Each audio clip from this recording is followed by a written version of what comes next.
таваллуди тоҷикистону ҷаҳонро аз студияи марказии радиои озодӣ аз шаҳри Прага тақдим мекунем. Шаълои Гулхоҷа ҳастам. салом. Дар барномаи хабарии 27 август ин мавзӯъҳоро дорем. тоҷикистон ба ҳамлаи маргбори назди марзӣ посух дод. дирӯз дар ноҳияи Фархор ду ҷангалбон кушта шуд. чархболҳои тоҷикӣ кӯҳнахонаро бомбаборон кард. наҷот аз заҳони саг. 4 муҳоҷири тоҷик дар вилояти Москав нагузоштанд ки духтари 11-солаи рус туммаи саги ҷангӣ шавад. вақте кӯдакро дар рӯи замин дидам, чизе ба ҷуз аз наҷоти ин тифл дар сарам набуд. ва мусодираи 7 пистаи хом аз сокинон. масъулини ҷангали Кӯлоб шикоят доранд ки иҷоракорон пистаро барвақт мечинанд. همین پسر رو برای جورکار رو بزنیم همین جورکار زمین شخصش محافظت میکنه به خزانه میرسه بعد میشه یکی در بعض مواقع میبینیم که بعض سفر мақомоти вилояти Тахори Афғонистон мегӯянд дар амалиёти чархболҳои Тоҷикистон 6 ҷангии гурӯҳи Толибон кушта ва 9 тан захмӣ шуданд. Ин амалиёт шаби гузашта ва субҳи 27 август дар фазои ҷангали Кӯҳнахона сурат гирифтааст. сухангӯи полиси вилояти Тахор ба радиои озодӣ гуфт, Толибон ба хотири интиқоли маводи мухаддир дар ин ҷангал пойгод руз карда буданд. амалиёти чархболҳои тоҷик дар ҳоле анҷом шуд ки рӯзи 26 август ҷангалбонони тоҷик дар ҳудуди ноҳияи Фархор аз он сӯи марз мавриди ҳадафи ҳамлаи гурӯҳи Ислоҳбадаст қарор гирифтанд. Наби Холиқзод тафсилот медиҳад.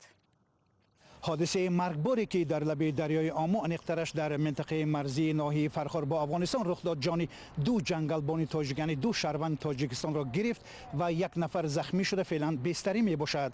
طور ریاست مرزبانی تاجیکستان امروز به رادیو آزادی خبر دادند سنجش‌های اولیه نشان داده است که از آن طرف مرز یعنی از سوی افغانستان گروه طالبان به طرف جنگلبان‌های تاجیک هنگام کار مشغول در خواجگی جنگل جمهوری بودند تیرکشایی میکنند که دو نفری آنها زخمی شده و یک نفر جان به سلامت میبرد. اما طوری گفته می شود وضع این شهروند یعنی امیرخان سعیدوف راننده ماشین چندان خوب نیست. اون حواسش را گم کرده و تا حال حاضر در حال شاک قرار دارد. سرایاس سرحدبانی تاجیکستان میگوید که فعلا سنجش ادامه دارد و با انجام این سنجش بعداً به مطبوعات اطلاع خواهند داد. اما گروه طالبان تا حال حاضر در رابطه با این حادثه اظهار نظری نکرده است، ولی خبرهای سنجش های اولیه نشان میدهند که این افراد از سلاح‌های کلاشنیکوف و پولمیات کلاشنیکوف یعنی به سمت اینها تیرکشایی شده است. طور مقامات سرحدبانی تاجیکستان میگوید به فرق از منطقه‌های مثلا شوراباد و دیگر منطقه های هممرز با افغانستان، فرخار در موضعهای مرزیش در همواری قرار دارد. از این رو از اون طرف دریا خیلی چشمرس است و هر گروهی میتواند که به طرف این طرف تیرکشایی کند. гузориши Мирзонаби Холиқзод буд ва мо мавзӯи Афғонистонро идома медиҳем ва меравем ба шарқи ин кишвар. Минтақаи мазкур низ ноором аст, аммо дар ин ҷо на Толибон, балки ҷангҷӯёни гурӯҳи даҳшатафкани давлати исломӣ бедодгарӣ мекунанд. Искандари Хоҷа Мирзода бо ҷузъиёти бештар. мақомоти афғон мегӯянд пешвои гурӯҳи даҳшатафкани давлати исломӣ дар Афғонистон ба қатл расид. ба қавли раёсати амнияти миллии Афғонистон Абусаъд Ирҳобӣ و 10 نفر دیگر 25 август در ولایت شرقی ننگرهار در نتیجه یک عملیات مشترک زمینی و هوایی نیروهای افغان و خارجی کشته شد. همین منبع افزوده است که در عملیات مقدار زیادی سلاح و مهمات سبک و وزنین هم محو گردانیده شد. تا حال این خبر از طرف منبع‌های دیگر تصدیق و یا رد نشده است. دهشت افکنان خود را دولت اسلامی خراسان نامیده در ولایت ننگرهار قرارگاه تشکیل کردند. کارشناسان آنها را خطرناکترین گروه جنگجوی افغانستان ارزیابی می کنند. معلوم نیست که شماره جنگجویان گروه دولت اسلامی در افغانستان چقدر است، زیرا آنها در حالتهای زیاد متفقانشان را تبدیل می دهند. نظامیان ایالات متحده آمریکا تخمین می کنند که در افغانستان تا 2000 نفر عضو گروه دهشت‌افکنی دولت اسلامی می باشد. رو می‌ریم با موضوع دیگر. مقامات جنگلی منطقه کولوب از خام چیدن پیسته‌ها بانگی سیروب می‌زنند و می‌خواهند جزا برای این عمل سخت‌تر شود. جمع‌آوری پیسته خام برای یک بخش مهم اهالی محلی منبع اساسی درآمد شده است. بسیار ساکنان از نبود کار چیدن پیسته را برای عائله‌های خود یک وسیله اصلی تامین روزگار می‌دانند. اما مسئولین می‌گویند باید اجازه نداد که پیسته توجیکی نابود شود. گزارش امرین علیمov را در این باره با هم می‌بینیم. писта барои деҳнишинони минтақаи Кулоб василаи даромад аст. ҳар сол иҷоракорон онҳоро ба чидани писта ҷалб мекунанд ва барои ҳар килои он 3 сомонӣ мепардозанд. агар бичинем то 2 қоб чай мечинем дар рӯз, одам зиёдтар. ҳар як шахс вай айхлиш вай мекунад, вобастагӣ дорад. агар битони чина хай одам зиёдтар мечинем.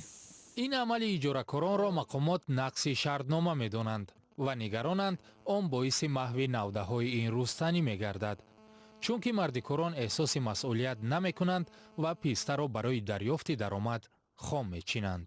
ай солҳои зиёд ҳамин пистазор қариб ба дастии назорат шуда. мақсад мо аз он иборат ки ҳамин пистаро ба иҷоракор додем, ҳамин иҷоракор ҳамин шахсаш муҳофизат мекунад, бе хазона мераса бад мешавад. لیکن در بعض مراحل می‌بینیم که بعض ضرر کار شده. мақомот дар мавсими имсола 7 тонна пистаи хомро аз дасти сокинон мусодира кардааст ва 67 санад тартиб додааст. дар хом чидани писта мақомот иҷоракоронеро муҷрим медонанд ки аз сокинон пистаро хом мехаранд ва онро барои фурӯш дар ҷойҳои махсус хушк мекунанд. در عمل وقتی که ما دیدیم ما که زوده از در برای محیط نقرده همون شهروندانی که ما پیسته رو دادیم خودشون با آدم تشکیل کرده پیسته خودشون از همش نچیده سون خودشون رو خریده است. дар тоҷикистон 81 000 гектар пистазор вуҷуд дорад ки бештари он дар ҳудуди вилояти хатлонанд. соли гузашта дар тоҷикистон 97 тонна писта ҷамъоварӣ шуда, қисми зиёди он ба хориҷа содир шудааст. 1 килограмм писта дар бозорҳои душанбе аз 40 то 70 сомонӣ нарх дорад. хоҷагии ҷангал мехоҳад ваколатҳояш бештар шавад ва битавонанд харидорони пистаи хомро низ ҷарима банданд. ба ин васила пеши хом чидани пистаро бигиранд. шумо барномаи хабарии радиои озодиро тамошо доред. дар яке аз шаҳрҳои вилояти Москав чанд муҳоҷири тоҷик нагузоштанд ки духтари навраси Тумаи саги бадҳайбат шавад. ҳодиса 5 рӯзи пеш ба амал омад. ҳамлаи ногаҳонии саг муҳоҷиронро дар канор нагузошт ва онҳо дарҳол ба кӯмаки духтари 11-сола шитофтанд. гузоришеро ки бо кӯмаки телевизиони Исраи вилояти Москав таҳия шудааст, Хиромон Бақозода тақдим мекунад. дар минтақаи Троицкий парки ноҳияи Истраи вилояти Москав саги ҷангии зоти Ротвейлер ба духтарчаи 11-сола ҳамла кард. ин ҳодиса шоми 22 август дар назди як дача рух дод. ротвейлери хашим ба духтари ман ҳамла кард. аз ҷои зиёди баданаш газид ки ба саломатиаш хатар дорад, аз ҷумла аз гарданаш газид. дар ҳоле ки худи падар дар кор буд, модаркалони духтари осебдида дар бораи ҳамлаи саг аз дугонаҳои Настя хабардор шуд. духтарчаҳо омада ба тирезаи мо садо карданд.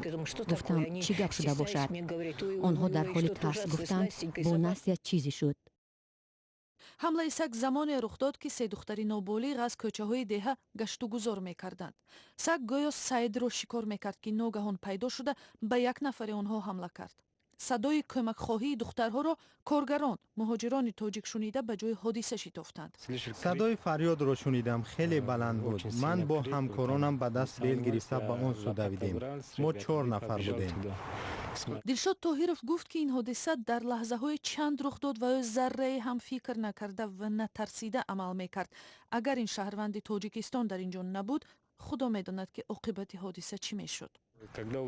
вақте кӯдаки дар замин афтодаро дидам, ман фақат фикр кардам ки бояд ба ӯ кӯмак кунем. ростӣ фақат дар бораи ҷони кӯдак фикр кардам. шумо ҳам фарзанд доред? худоро шукр, 6 фарзанд дорам. ба кӯмаки тифл соҳиби хонае ҳам шитофт ки Дилшоду ҳамватанони дигараш дар он ҷо кор мекарданд. яке ҳамон лаҳза роҳи хунгузари гардани духтарро басту дигаре дока мебаст. сеюми аз дасташ медошт ки аз ҳуш наравад. дилшоду коргарон баъдан духтарчаро ба мошин савор карда 1.5 километр роҳро то сари роҳи калон бурданд ва дар он ҷо ба дасти ёрии таъҷилии пештар даъватшуда супурданд.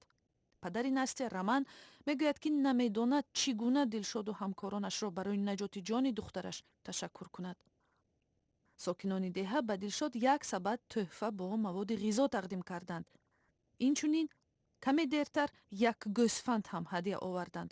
ҳоло Дилшоду ҳамроҳонаш ба полиси Русия дар таҳқиқи ин ҳодиса ва ҳам ба ҷавобгарӣ кашидани соҳиби саги дарранда кӯмак мекунанд. برنامه را ادامه میدیم. روز 26 آگوست در ایالت فلوریدا آمریکا مسابقه بازی کامپیوتری با تیرپرانی انجامید. شخص حمله‌آور یکی از بازیگران بوده است. جایزه سبقت کامپیوتری $25,000 را تشکیل میکند و ظاهراً شخصی که با بازیگران دیگر آتش کشید از مغلوب شدنش به خشم آمده بود. ادامه از مومن احمدی. در شهر جکسونویل ایالت فلوریدا ایالات متحده آمریکا یک مرد بعد باختش در مسابقه بازی‌های کامپیوتری از سلاح آتش گشوده 2 نفر را به هلاکت رساند. در حمله 9 کسی دیگر جراحت برداشتند. سپس حمله‌گر خودکشی کرد. شریف جکسونویل میگوید مسئول حمله دیوید کاتسی 24 ساله بوده است. اداره فدرالی کشف در تحقیق حادثه کمک می‌رساند. ما ماشین فرد متهم را یافتیم. فکر میکنم در همین نزدیکی ها در کدام مهمان سرای شب گذرانده بود. سبقت فوتبال آمریکایی مدن 19 در طرفخانه مرکز تجارتی جکسونویل لندین واقع در ساحل شهر جریان داشت. هنگام تیرپرانی از آنجا پخش مستقیم نمایش داده میشد. بنا به معلومات روزنامه محلی مردی حمله‌گر یکی از شرکت‌داران بازی بود اما آن را باخت. تشکیل کنندگان بازی حادثه مذکور را حالت ناگوار نام برده و وعده دادند که با مقامات همکاری خواهند کرد. برمیگردیم به تاجیکستان. شماری از نهادهای تاجیکستان از حکومت درخواست کردند که برای راه یافتن معیوبان به مقام و منصب‌های دولتی امتیاز بدهند. تا به حال از حساب معلولان همگی 12 نفر همچون خدمتچی دولتی ثبت شدند که خیلی کم است. از این پیشتر نمایندگان این قشر گفته بودند که میخواهند وکیل مردمی باشند. تا کجا این پیشنهاد در قانونگذاری وارد شده و معلولان صاحب کرسی‌های دولتی میگردند معلوم نیست. ولی اخیراً در جنوب کشور ده‌ها عروبچه معیوبی صاحبان خود را پیدا نمودند.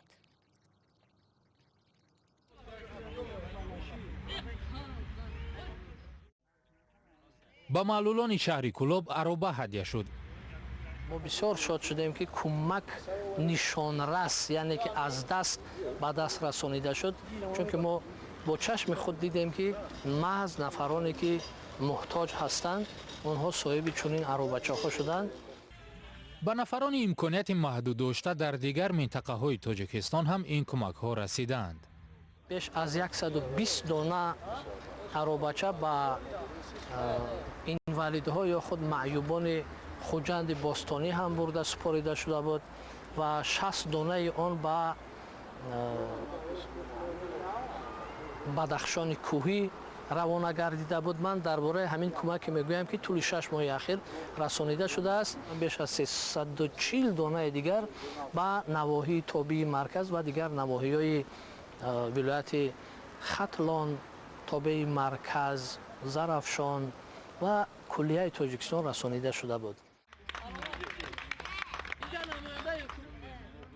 تاجیکستان استحصال عروبچه‌های معیوبی و دیگر عضوهای صنعی را برای نفران معلول شروع کرده است و تشبثکاران این کمک‌ها میگویند در آینده تمام معیوبان کشور با عروبچه‌ها و عضوهای صنعی خودی تأمین می‌شوند.